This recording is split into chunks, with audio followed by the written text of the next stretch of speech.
we are going to break down the entire preparation strategy into prelims, mains, and interview.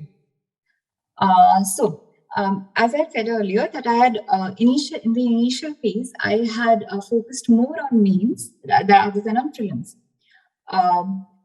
What aspirants can do is that instead of following this approach, they can also follow a very integrated approach with respect to prelims as well as mains, because whatever UPSC is looking for, the knowledge is same, the information is same, just the way of asking it and the way of presenting it differs. So prelims is more or less a little factual or more factual compared to mains. Mains has a lot of opinion-based questions or something like that, wherein you have to analyze whatever the question is asking. So what I did was, in both my attempts, I had dedicated 2 months properly only to prelims just before prelims. Before that, prior to that, I was focused on mains, understanding and building up my knowledge base. So that definitely helped in prelims. Just the way of reading and understanding concepts differs from prelims and mains. And okay, and for mains, there are definitely some extra papers which can intimidate anyone, because we have 7+2 papers, 2 being the language papers and 7 being GS and optional. So in GS 1, 2, 3 are there, so which is somewhat common with prelims, except a few parts like security or international relations or anything like that.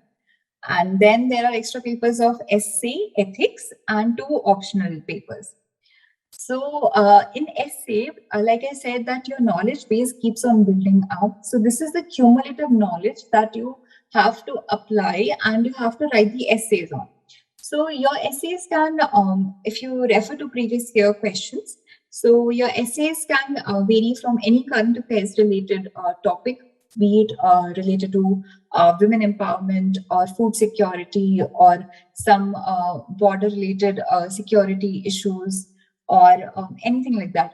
Lately, UPSC has ventured more into philosophical aspect of essays, and but those are still easy. Those are not as difficult to handle as we may think them to be.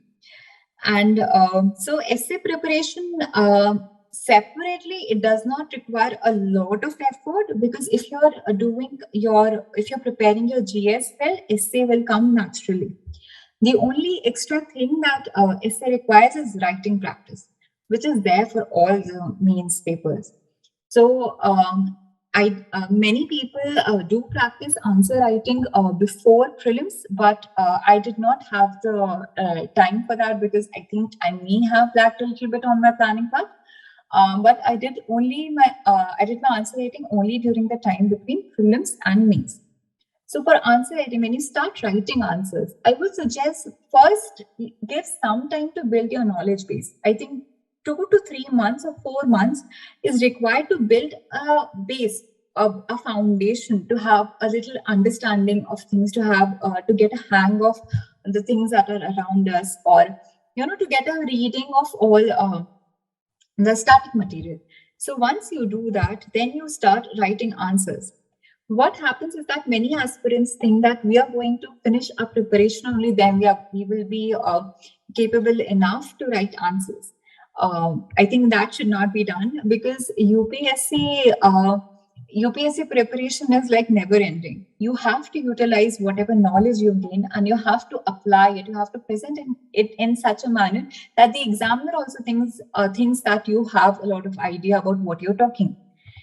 So answer writing is an extremely important step of mains with respect to all the GS papers and all the and even essay as well as option.